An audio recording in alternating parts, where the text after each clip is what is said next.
Hello friends, दोस्तों, क्या Modi magic खत्म हो गया है? जो मोदी मैजिक की बात की जाती थी, जिसके दावा किया जाता था कि आज तक के भारत के जितने भी प्रधानमंत्री हुए हैं उन सब में सबसे ज्यादा विकास की तरफ मुखातिब जो है हमारे प्रधानमंत्री रहे हैं, वो हैं श्री नरेंद्र मोदी जी। और इस बात का दावा किया जाता था, इस फैक्ट ही कहूंगा कि पिछले 10-11 सालों में भारत में एफडीआई बहुत ज्यादा है, फॉरेन डायरेक्ट इन्वेस्टमेंट। ठीक है। और मोदी जी और उनके समर्थकों का कहना था कि जो मैं भारत से बाहर जाके यात्रा करता हूं उसी के परिणाम स्वरूप ये एफडीआई आ रहा है। तो कितनी सच्चाई है इस बात में? और दोस्तों, क्या वो एफडीआई आना यदि मोदी जी का मैजिक था, मोदी जी की सफलता थी, तो आज जो स्थिति उत्पन्न हो गई है जहां पर एफडीआई थम सा गया है, क्या ये उनकी विफलता है? क्या ये उनके मैजिक का विलुप्त होना है? आज हम इसी विषय पे चर्चा करेंगे। दोस्तों, चर्चा करने के पूर्व मैं आपको बता दूं कि 11 मई को मैं एक पेड वीडियो लेके आ रहा हूं। आप में से जो भी इस पेड वीडियो को देखने के लिए इच्छुक है, वो मुझे 9860317209 पे संपर्क कर सकता है व्हाट्सएप मैसेज द्वारा। आप मुझे व्हाट्सएप मैसेज भेजिए, मैं आपको रिप्लाई करूंगा। वीडियो की फीस 1500 है। यदि आप फीस पे कर सकते हैं तभी आप मुझे कांटेक्ट करें, क्योंकि बहुत सारे लोगों के फिर मैसेजेस और फोन आते हैं और फिर उसके बाद में बहुत सारे लोग सब्सक्राइब करते हैं, बहुत सारे लोग नहीं करते हैं, परंतु इस पूरे खेल में मेरा समय बहुत बर्बाद होता है। तो यदि आप देखना चाहते हैं तो ही आप मुझे व्हाट्सएप मैसेज डालें। अब दोस्तों आते हैं आज के मेन मुद्दे पे, आज के मेन विषय पे कि क्या मोदी मैजिक का अंत हो रहा है या ये मोदी मैजिक कभी था ही नहीं। ये मोदी मैजिक जो है सिर्फ बनाया गया, एक ये कह लीजिए कि एक तिलिस्म था, एक ये शब्दों की लफबाजी थी जिसमें यह बताया गया कि भाई नरेंद्र मोदी देश के प्रधानमंत्री हैं, इसलिए भारत के अंदर में फॉरेन डायरेक्ट इन्वेस्टमेंट बहुत ज्यादा आ रहा है। अब आप बोलोगे कि भाई मैं क्यों ऐसा बोल रहा हूं कि मोदी मैजिक खत्म हो गया। दोस्तों, यदि आप पिछले 12 महीने के अंदर में भारत में जो एफडीआई आया है उसको देखेंगे, ट्रेलिंग 12 मंथ का, तो आपको पता चलेगा भारत में एफडीआई मात्र $0.5 बिलियन होगा।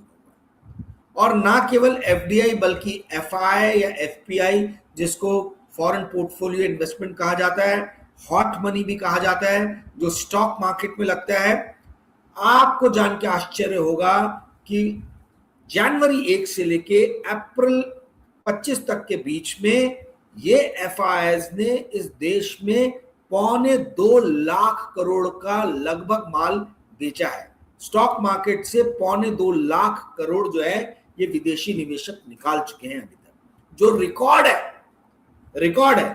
पिछले साल 1.66 लाख करोड़ जो है वो एफआईएस ने सेल किया था, जो अपने आप में एक रिकॉर्ड था। इस बार मात्र 4 महीने के अंदर, चौथा महीना खत्म भी नहीं हुआ है, हमने उस रिकॉर्ड को तोड़ दिया है और भारत के अंदर में जो है एफआईएस ने 1.75 लाख करोड़ का माल बेचा है। दोस्तों, ये कहीं मीडिया में आपको सुनने में आ रहा है कि एफआईएस क्यों भारत के ऊपर में इतने ज्यादा निराश हो गए हैं? आपको उल्टा सीएनबीसी ईटी नाउ इसमें क्या नजर आएगा?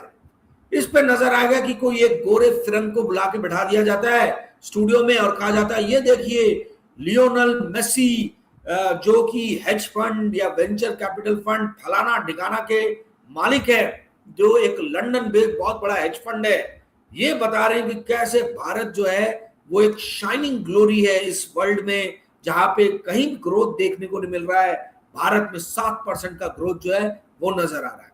फिर दूसरे चैनल पे, कोई बिजनेस चैनल में नजर आएगा कि ये देखिए मिस्टर रोबर्टो बैजियो, ये भी फलाना ठिकाना कोई या ठिकाना अमका डमका हेज फंड के बहुत बड़े सीईओ हैं और इनका मानना है कि भारत जो है यही एक होप है पूरे विश्व के अंदर में विकास के लिए, जो एकमात्र होप बचा है वो भारत बचा है।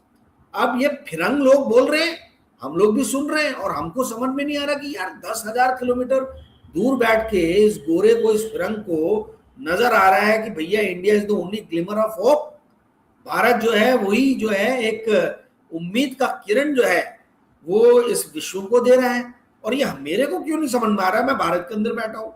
तो आप अपने ऊपर संशय करने लगते हो, फिर बोलते हो भाई फिरंग बोल रहा है तो सही होगा, और तुरंत एसआईपी जो है वो चालू हो जाती है।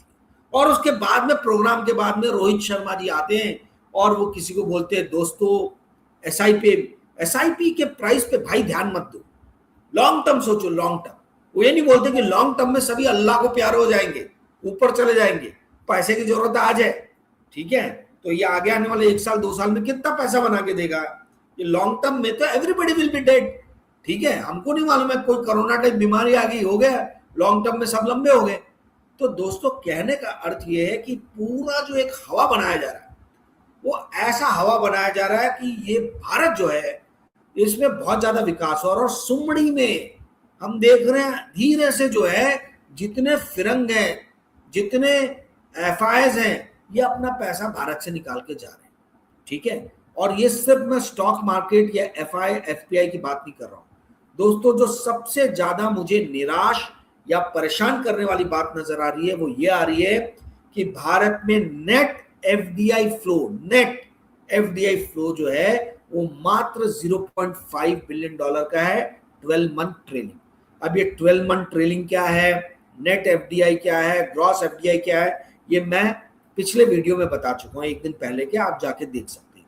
ब्रीफली बता देता हूं, ग्रॉस एफडीआई यानी टोटल भारत में पैसा कितना है, नेट एफडीआई मतलब भारत के अंदर जो पैसा है माइनस भारत से बाहर जो पैसा गया, ठीक है, दैट इज नेट एफडीआई। और नेट एफडीआई ही मायने रखता है। ट्रेलिंग 12 मंथ का मतलब है कि बैकवर्ड काउंटिंग कीजिए आज के महीने से पिछले 12 महीनों की, और उस 12 महीने में जो भी एफडीआई आया है उसको ऐड कीजिए, तो वो ट्रेलिंग 12 मंथ का आपको दे देगा कि कितना एफडीआई आया है, ठीक है। और अगर आप एवरेज निकाल रहे हैं तो ट्रेलिंग 12 मंथ में जो भी आया डिवाइडेड बाय 12 कर दीजिए, तो आपको एवरेज भी मिल जाएगा। तो कहने का अर्थ ये है दोस्तों कि ये जो एफडीआई है, नेट एफडीआई, ये बड़े ही घातक दिशा की तरफ बढ़ चुका है, ठीक है। एक तरफ हम देख रहे हैं कि एफआईएस पलायन कर रहे हैं इस देश से, दूसरी तरफ हम देख रहे हैं कि एफडीआई भी जो है वो भी इस देश में जो है एकदम ना के बराबर, मतलब आप कह लीजिए कि नेट एफडीआई आ रहा है। परंतु आपको जान के आश्चर्य होगा कि ग्रॉस एफडीआई यानी जो टोटल देश में पैसा आया है as a foreign direct investment, ये 91.2 बिलियन डॉलर का है। तो फिर आप बोलोगे ट्रेलिंग 12 मंथ का, पर आप फिर बोलोगे कि फिर ये 0.5 बिलियन डॉलर का नेट क्यों है। नेट इसलिए है क्योंकि भारत से बहुत, जितने स्पीड से पैसा आया भारत में, उतने ही स्पीड से भारत से बाहर पैसा चला गया, ठीक है। तो हो ये रहा है, ध्यान से सुनिए, हो ये रहा है, दो चीजें होती हैं, एक होता है रिपैट्रिएशन ऑफ मनी, ठीक है, और दूसरा होता है आउटवर्ड एफडीआई। इनवर्ड एफडीआई यानी भारत के अंदर में जो पैसा आ रहा है, आउटवर्ड एफडीआई यानी भारत के धन्ना सेठ या कॉर्पोरेट जो भारत के बाहर अमेरिका में, ब्रिटेन में, जर्मनी में जो प्लांट फैक्ट्री लगा रहे हैं, वो दैट इज आउटवर्ड एफडीआई। हो अब ये रहा है कि रेमिटेंस जो है, रेमिटेंस में बड़े बड़े venture fund, private equity capital जो USA based, Mauritius based, London based था, जो भारत में पैसे लगा रहा था, ये वेंचर फंड्स, ये प्राइवेट इक्विटी फंड्स भारत से पैसा रिपेट्रिएट कर रहे हैं, बाहर निकाल के लेके जा रहे हैं। पिछले 2 साल में 50 बिलियन डॉलर 2024-25 और 25-26 में हमने देखा कि रिपेट्रिएट किया है फॉरेन इन्वेस्टर्स ने भारत से पैसा। दूसरी तरफ चलो फिरंग लोग पैसा अपना लेके चले गए, कोई दुख की बात नहीं। दूसरी जो चीज हो रही है वो और ज्यादा घातक है, और वो ये है कि आउटवर्ड एफडीआई जो भारत के धन्ना सेठ है, वो भारत में जो कि 140 करोड़ की जनसंख्या वाला देश है, यहाँ पे कल कारखाने ना लगाने के बदले ये भारत से बाहर अमेरिका में और अफ्रीका में और तमाम अलग अलग जगहों पे जो है कल कारखाने लगा रहे हैं और वहां रोजगार का सृजन कर रहे हैं। परंतु आप देखोगे कि यही धन्ना सेठ भारत के टेलीविजन चैनल्स पे आके, सीएनबीसी टीवी 18, ईटी नाउ, जी न्यूज, जी बिजनेस, यहाँ पे आके आपको नजर आएगा, ये बोलेंगे कि भारत जो है इसकी जीडीपी जो है बहुत तेजी से बढ़ रही है और इतनी तेजी से जीडीपी विश्व में कहीं नहीं बढ़ रही है। आपको याद होगा 2024 के इलेक्शन के ठीक 2-3 महीने पहले नरेंद्र मोदी जी ने कहा था कि 2047 तक भारत का जीडीपी $35 ट्रिलियन होगा। तो नरेंद्र मोदी जी के दोस्त एकदम से आए हैं, गौतम भाई अदानी जी। गौतम भाई अदानी जी ने बोला कि अरे ये तो बड़े ही जो है मतलब कंजर्वेटिव वे में बोल रहे हैं हमारे साहब। उन्होंने बोला नहीं नहीं, भारत की जीडीपी जो है वो 1947 तक $40 ट्रिलियन की होगी। सारे पेपर, सारे मीडिया, हर जगह हेडलाइन में गौतम अदानी ने कहा $40 ट्रिलियन की भारत की इकोनॉमी हुई। अब उसको देख के मोटा भाई ने बोला कि अरे ये दोनों ही जो है बड़ी कंजर्वेटिव हैं। उन्होंने बोला रुको अदानी सेठ रुको, तुम्हारा जो ऑब्जर्वेशन है ये बहुत ही पैसिमिस्टिक है। बड़ा सेठ है हमारे मुकेश भाई अंबानी, इन्होंने बोला 2047 तक, 2047 तक भारत की इकोनॉमी $45 ट्रिलियन की होगी। अब मोदी जी ने $35 ट्रिलियन से चालू किया, गौतम अदानी जी $40 ट्रिलियन पे है, अंबानी जी ने उसको $45 ट्रिलियन का। ठीक है, अब ये सारा इंडिया के मीडिया में जो है एकदम फ्रंट पेज न्यूज है और प्राइम टाइम पे यही चल रहा है कि मोदी जी भारत की इकोनॉमी को कहां देख रहे हैं 2047 में, और भारत के दो बड़े दन्ना सेठ जो है वो कहां देख रहे हैं भारत की इकोनॉमी। इसमें से किसी ने भी प्रश्न नहीं किया, ना मोदी जी को, ना गौतम भाई अदानी जी को, और ना मुकेश भाई अंबानी जी को, कि भाई ये इतना ज्यादा कहां से आ रहा है इंडिया का जीडीपी। इंडिया का जीडीपी 1947 से लेके अभी तक यानी 2000 उस टाइम में जब बोला था 2024 तक $4 ट्रिलियन का पहुंचा है। तो 2024 से 2047 यानी 23 साल में $4 ट्रिलियन से $40 ट्रिलियन कैसे हो जाएगा 10 गुना? ये थोड़ा आप हमको समझाइए मैथ्स। किसी ने नहीं पूछा। कौन से सेक्टर होंगे जो $4 ट्रिलियन से 40 या 47 ट्रिलियन लेके जाएगा भारत की इकोनॉमी? ये किसी ने नहीं पूछा। खैर, गौतम अदानी जी ने खुद ही बोल दिया एआई जो है वो भारत की इकोनॉमी को $4 ट्रिलियन से $40 ट्रिलियन ले जाएगा। अब किसी ने गौतम अदानी जी से ये नहीं पूछा कि साहब एंथ्रोपिक अमेरिका का, चैट जीपीटी लेके आ रहा है अमेरिका, ठीक है, क्लाउडी जो है वो है अमेरिका का, है आपका मर्सर जो है वो है अमेरिका का, आपका मूनशॉट है चाइना का, आपका डीपसीक है चाइना का, भारत का क्या है भाई? एनवीडिया है अमेरिका का। सारी चीजें तो भारत के बाहर हो रही है एआई और सेमीकंडक्टर में। टीएसएमसी जो वर्ल्ड की सबसे बड़ी सेमीकंडक्टर कंपनी है वो ताइवान बेस्ड है, ताइवान सेमीकंडक्टर कॉर्पोरेशन। वर्ल्ड की सबसे बड़ी लिथोग्राफी चिप्स बनाने वाली कंपनी एएसएमएल हॉलैंड बेस्ड है, नीदरलैंड बेस्ड है। वर्ल्ड की सबसे बड़ी चिप डिजाइन करने वाली कंपनी एनवीडिया अमेरिका बेस्ड है। वर्ल्ड का एआई में इन्फ्लुएंसिंग में जो सबसे बड़ा काम लेके आया है आपका क्लाउड एंथ्रोपिक और चैट जीपीटी की जो कंपनी है मालिक कंपनी जो है ये लेके आई है अमेरिकन कंपनीज हैं। तो भारत कहां से आ गया बीच में? और अमेरिका और चाइना की भी इकोनॉमी जो है, अमेरिका $30 ट्रिलियन पे अटका है। अमेरिका आजाद हुआ 1776 में, 1776 से लेकर 2024 तक अमेरिका की इकोनॉमी $30 ट्रिलियन पहुंची। चाइना की इकोनॉमी 1991 में लिबरलाइजेशन के बाद में लुढ़कती लुढ़कती कैसे भी अभी तक $20 ट्रिलियन पहुंची है। और आप बोल रहे हो कि $4 ट्रिलियन से $40 ट्रिलियन हो जाएंगे, हम $36 ट्रिलियन का इजाफा हो जाएगा अगले 23 साल में। ऐसा क्या तीर मार लेंगे भाई? कहां से तीर मार लेंगे?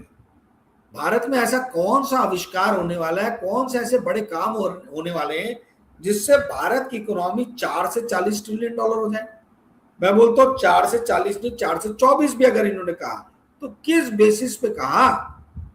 कौन से बेसिस पे भारत की इकोनॉमी 4 से 24 ट्रिलियन की हो जाएगी, ये आप मुझे बताइए। ना जाने कितने सालों से तो हम 3 से 4 ट्रिलियन के बीच में अटके हैं। कुछ लोग बोलते हैं कि 4 से 5 ट्रिलियन जो है बहुत जल्दी होंगे। कैसे होंगे? आधार क्या होगा? किस बेसिस पे होगा?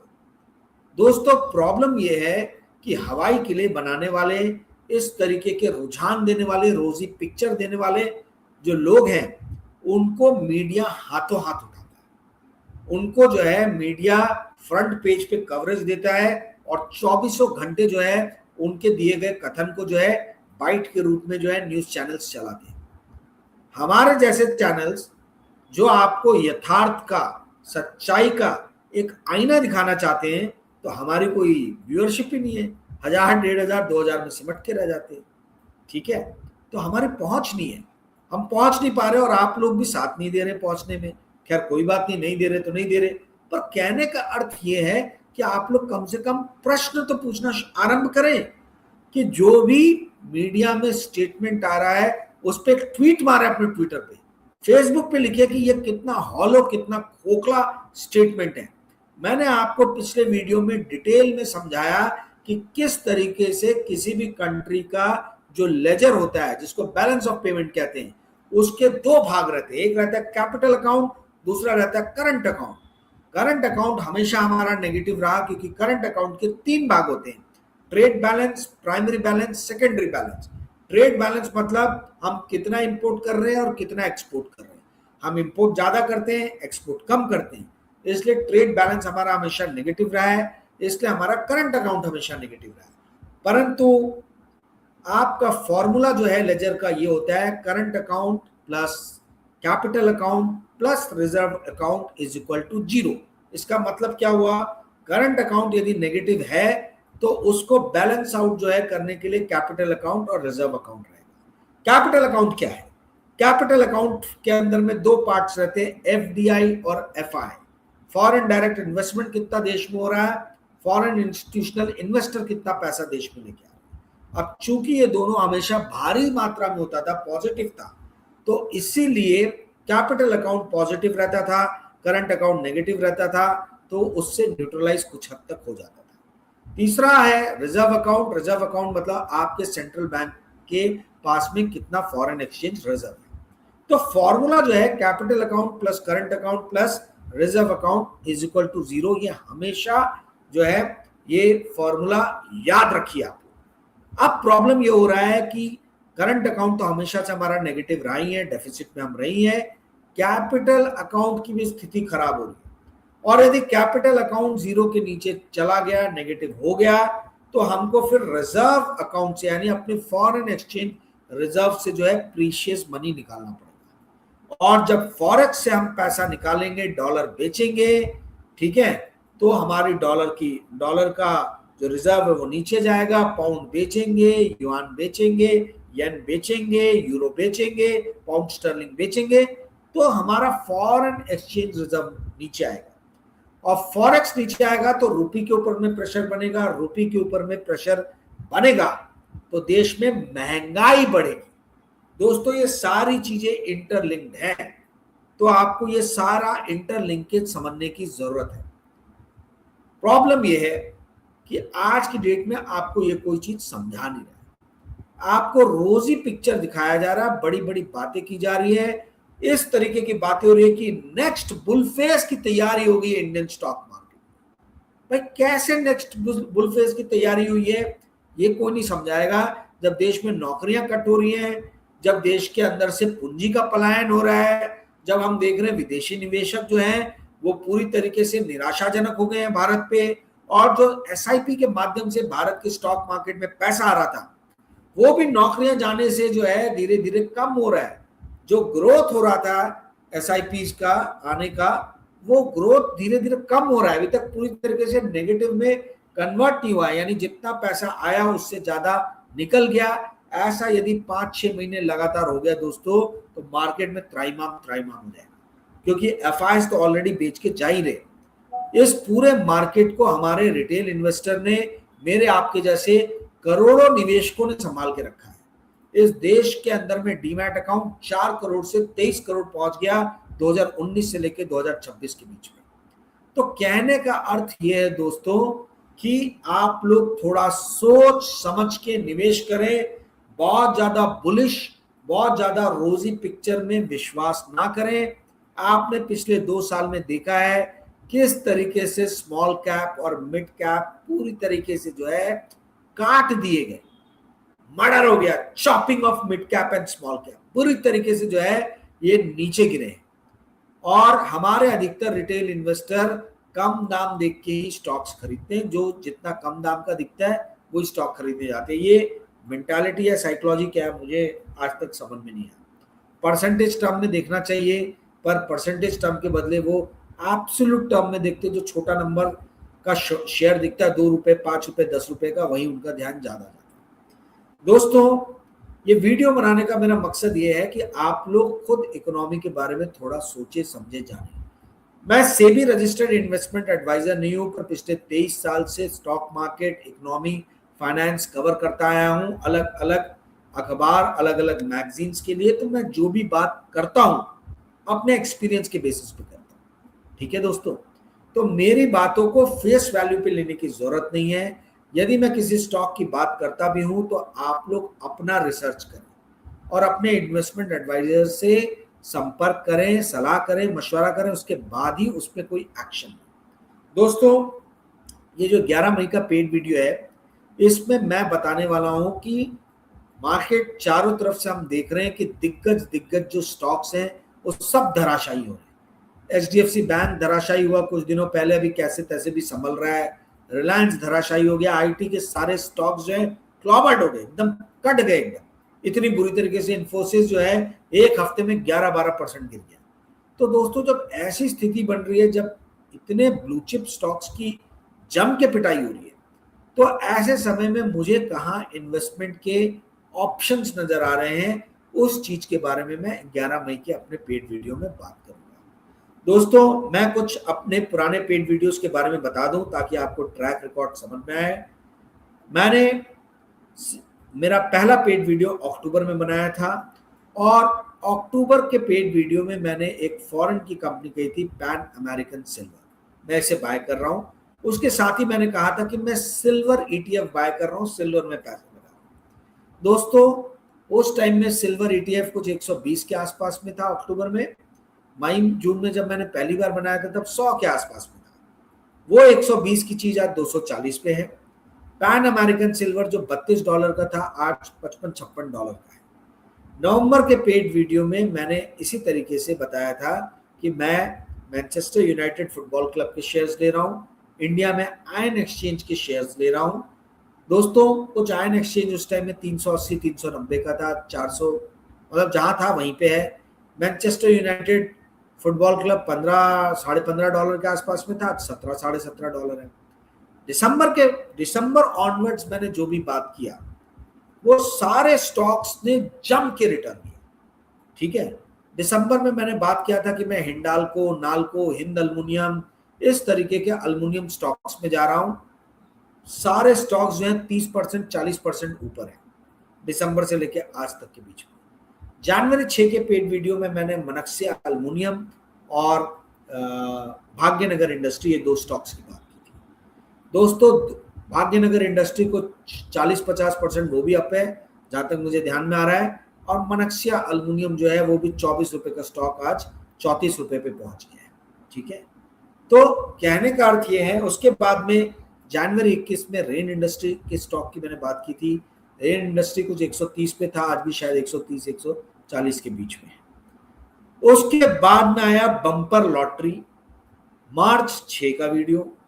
मार्च 6 के वीडियो में मैंने जो स्टॉक्स की बात की थी वो स्टॉक्स 6 नहीं, मार्च 9 का वीडियो था शायद, मार्च 9 का वीडियो। मार्च 9 के वीडियो में मैंने TI करके एक कंपनी है अल्कोहल की, उसकी बात की थी, और कॉन्फिडेंस पेट्रोलियम करके स्टॉक था, उसकी बात की थी। कॉन्फिडेंस पेट्रोलियम 28-30 रुपए का स्टॉक था, आज 55-60 रुपए के बीच में। मैंने अभी 9 अप्रैल को एक वीडियो बनाया था जिसमें मैंने एफकॉन, सनफ्लैग और साधना नाइट्रोकैम करके पेनी स्टॉक है, इसके बारे में बात किया था। दोस्तों, ये सारे स्टॉक्स जो हैं आप देख सकते हैं कि 9 अप्रैल से लेके 27 अप्रैल के बीच में कितना ऊपर गए। इसी तरीके से मार्च की वीडियो में मैंने सोलर के कुछ स्टॉक्स के बारे में बात किया था, आज उसमें से एक स्टॉक 118-120 रुपए पे है, जो उस टाइम में 54 रुपीज पे था। तो कहने का अर्थ यह है दोस्तों कि जब दूसरे स्टॉक्स नहीं चल रहे हैं, म्यूचुअल फंड्स नहीं चल रहे हैं, मेरे स्टॉक्स चल रहे हैं, इसका मतलब ये नहीं कि मैं बहुत जीनियस हूँ। मैं रिसर्च करके अपना पैसा निवेश करता हूँ और उसी रिसर्च का फायदा मुझे मिलता है। और 11 मई के लिए भी मैं भरपूर रिसर्च कर रहा हूँ। मैं फिर आपको कह दूं, मैं रिसर्च कर रहा हूँ इसका मतलब ये नहीं है कि आप भी जो है, मैं निवेश कर रहा हूँ तो इसका मतलब ये नहीं है कि आप भी निवेश करें। हाँ, मैं रिसर्च कर रहा हूँ तो जरूर आप भी रिसर्च करें और अपनी ही रिसर्च के बेसिस पे इन्वेस्टमेंट करें। दोस्तों, उम्मीद है आज का वीडियो आपको पसंद आया होगा। पसंद आया होगा तो कृपया करके इस वीडियो को लाइक और शेयर कीजिएगा और अपने मित्रों को ये चैनल ज्वाइन करने के लिए, सब्सक्राइब करने के लिए कहिएगा। Thank you friends, good night, bye.